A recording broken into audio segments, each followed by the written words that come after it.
ਸਾਡੇ ਤੇ ਲੋਕਾਂ ਦੀ ਮੱਤ ਮਾਰੀ ਗਈ, ਜਿਹੜੇ ਮੂਰਤਾਂ ਵੱਲ ਕਬਰਾਂ ਵੱਲ ਦੌੜੇ ਫਿਰਦੇ ਨੇ, ਛੋਟੇ ਮੋਟਿਆਂ ਵੱਲ ਤੁਰੇ ਫਿਰਦੇ ਨੇ ਦੁਨੀਆ ਦੇ ਖਸਮ ਨੂੰ ਛੱਡ ਕੇ। ਨਾ ਉਹਦੇ ਤੁਲ ਕੋਈ ਹੋਇਆ, ਗੁਰੂ ਪੀਰ ਨਾ ਇੱਥੇ ਹੋਵੇਗਾ। ਜਾਂ ਰੱਬ ਨਹੀਂ ਜੇ ਰੋਂਦਾ ਦੁੱਖ ਦੀ ਘੜੀ, ਜਾਂ ਗੁਰੂ ਗੋਬਿੰਦ ਸਿੰਘ ਨਹੀਂ ਰੋਇਆ, ਬਾਕੀ ਸਭ ਰੋਂਦੇ ਵੇਖੇ ਨੇ ਦੁਨੀਆ ਨੇ।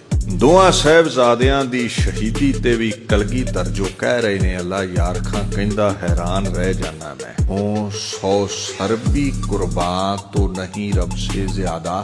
2 ਸ਼ਹੀਦ ਹੋਏ ਨੇ ਲਾਲ ਮੇਰੇ, ਜੇ 100 ਲਾਲ ਵੀ ਹੁੰਦਾ ਤੇ 100 ਹੀ ਧਰਮ ਤੋਂ ਵਾਰ ਦਿੰਦਾ, ਮੱਥੇ ਤੇ ਉੜੀ ਨਾ ਪਾਉਂਦਾ।